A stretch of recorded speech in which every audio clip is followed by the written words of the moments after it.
You grab yourself a coffee and we'll bring you some EV news. My name is Martin Lee and welcome along to a busy show today as the VW ID.4 ends up in owners' driveways and looking at the new MG Marvel. And what's this about Audi stopping their engine developments? Well, stay tuned, and if you like this show and this channel, make sure you subscribe and give us a thumbs up so we know that you like it and that you never miss a show. Alright, kicking off with some ID.4 news, but the ID.3 took some markets by storm after its long-awaited arrival, and some software issues still being fixed. But unfortunately for our US friends, they were never going to get the ID.3, so they had to wait a little bit longer, and the time has come. The ID.4 is now on the market. With prices after subsidies of about $33,000, the ID.4 is a compelling option for those looking for that crossover SUV type vehicle. First deliveries started, we think, around mid-March, March 16th. Some really positive feedback coming in online from those first customers. Now, one of the first drives in the US was by our friends over at Inside EVs.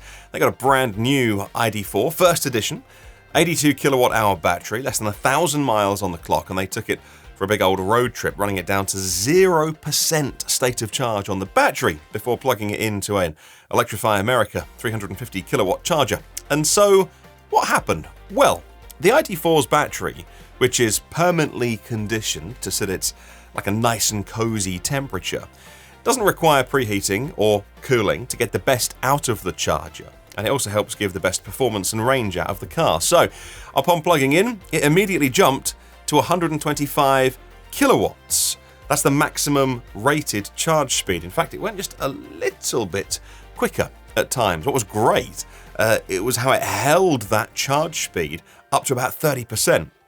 Even at 50%, the car was still pulling nearly 100 kilowatts, and the charging curve stays fairly steady, drawing around 50 kilowatts until 90% full. Now look, it's early days for VW's ID adventure in the US, but the signs like that are good. I don't know about you, but where I'm from here in the UK, the MG badge is loaded with history, an emotional connection for many people even. So my ears always prick up when I hear some MG news, and these days MG, owned by the Chinese giant SAIC Motors, and they're making some good cars at the moment. Electric cars, the MG ZS EV, loved by its owners and getting good reviews. The MG5 Estate is good value for money, or wagon if you want to call it that. But it looks like they're upping their game. Let's meet the MG Marvel R. Now, admittedly, we're seeing an MG badge on a car that looks similar to the Rowe Marvel R. That was shown 4 years ago at the 2017 Shanghai Auto Show as a concept, but it's early days, so let's see how this develops. Let's talk details. What do you get for your money? Well, it seems quite a lot. 3 electric motors, putting out a total of 284 horsepower, with one motor on the front and a motor on each of the rear wheels. And even more impressively, 665 pound-feet of torque. That is a 0 to 100k dash, or 0 to 62 miles an hour, of 4.9 seconds. Now, I don't know about you, that's very quick in my book. It looks like we'll see a range of about 400 kilometers, the battery pack around 70 kilowatt hours, pretty much a good size and range for most use case scenarios, 11 kilowatt AC charging and DC charging around 100 kilowatts. So we'd say solid, if not exceptional stats. And for how much can you get this car? We don't know, unfortunately. But we should have prices closer to when the car goes on sale. And of course, we'll keep you up to date right here on this channel.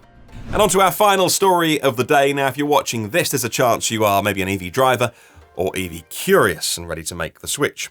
So hopefully you won't be too disappointed to hear the news that Audi is abandoning the development of new combustion engines. And that's big news considering Audi's history and pedigree. It seems that gone are the days of TFSI and TDI badges on the back of the cars. The ICE wave is making way for the EV wave. So what exactly do I mean? Well, the Ingolstadt-based Audi is phasing out the combustion versions of its famous A4 and A6 models, and they're going to become purely electric. The Etron brand is coming to the fore. You see, it's becoming harder and harder for Audi to meet emissions regulations around the world. And we all know that an EV motor has zero tailpipe emissions. Now, let's not get ahead of ourselves. There's still going to be plenty of diesels coming out of Audi factories for many years to come, but for now, we can take the Audi boss Markus Duesmann at his word that they're not developing new combustion engines. Now hey, that's great news for EV fans. More e-trons coming and more electric developments as well. Let's put those 4 famous rings on the front grille of more EVs. Well, some fascinating stories in our show today. Let us know what you found most interesting. We'd love to hear from you down there in the comments below. We love to keep the conversation going. Is the ID.4 tempting you away from an equivalent diesel Tiguan? Or maybe you prefer the Ioniq 5 or the EV6? I know I love my MGs, but what about you? Any plans to buy an MG? How do you feel about Audi ending development of their engines? Let us know. Thank you so much for watching. Make sure you give us a thumbs up if you liked the video so we know to make more like this, and we'll see you on the next one.